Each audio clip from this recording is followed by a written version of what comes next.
Okay, well, I got the sway bar mounted up, and I got the tie rod end mounted up.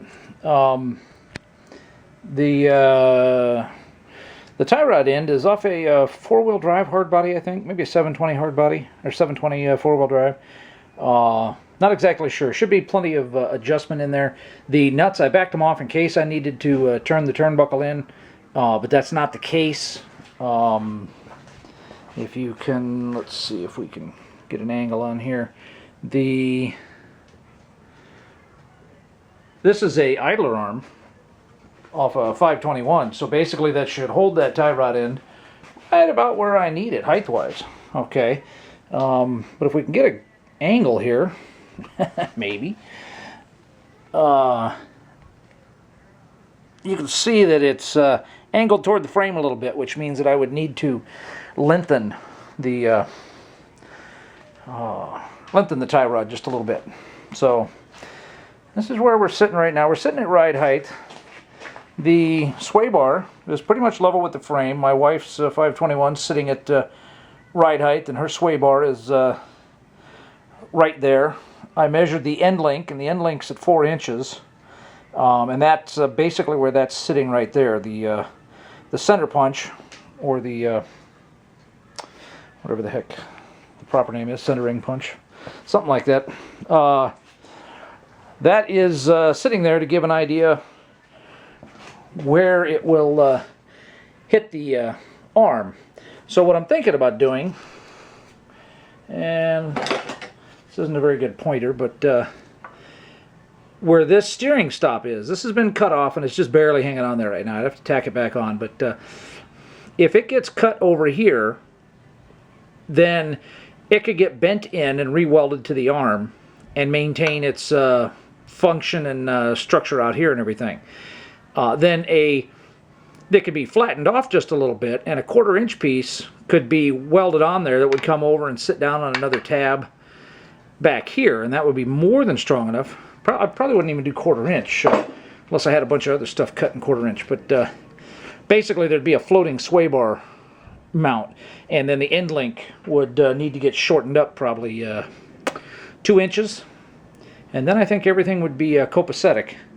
I won't know for sure till I tack that steering stop in, and then basically take the hub off and articulate the steering stop to stop basically, and see how everything fits. So what I'm going to do now is I'm going to put the camera on the tripod and see if I can run it through its range of motion up and down, and make sure we have clearance and everything like that. Make sure our sway bar is not going to hit up here. I don't think it should. It doesn't on the factory truck, but on the factory suspension, so we'll see. I can't really go much lower because I don't have a ton of tie rod clearance there. We'll see. I'll set that up now. Alright, let's see if I can do this without too much stuff taking up space in here for right now. Okay.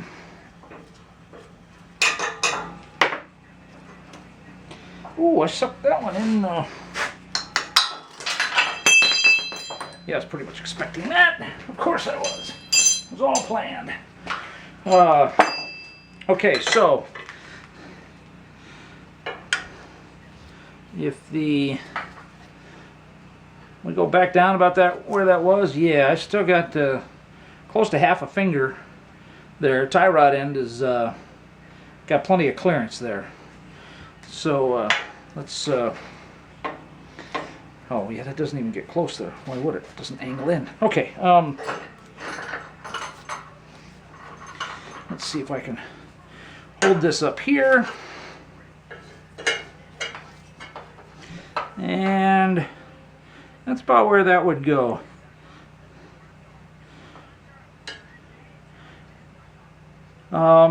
Yeah, I like that. And by putting the pedestal mount for the yeah,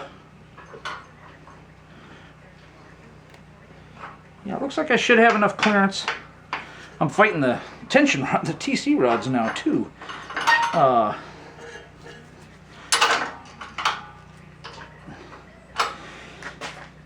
So anyway, ball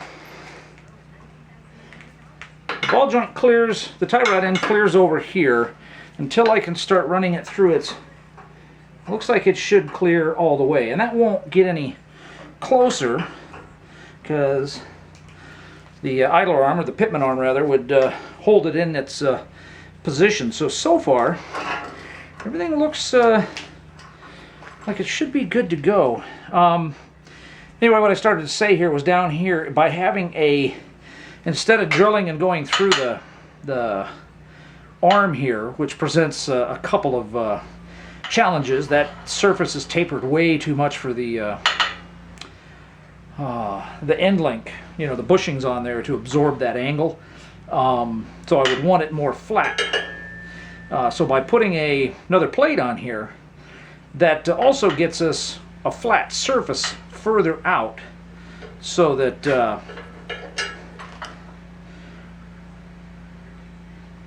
yeah.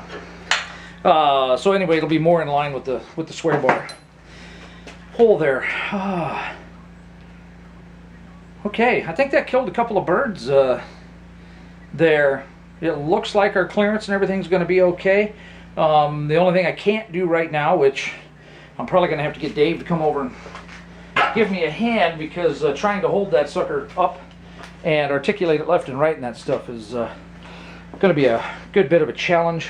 And I think I'd actually like to tack the steering stop back in. I kind of need to do that first to so I know where to stop the turning radius, because you know, there's still some, will any of this when it turns hit the sway bar or anything like that. So I can't do that with the hub on. Hopefully I can do it with the spindle on. I'd hate to have to cut the nose off the spindle. Don't want to do that. Anyway, tack weld that back on, and then tack in a plate basically for a sway bar mount.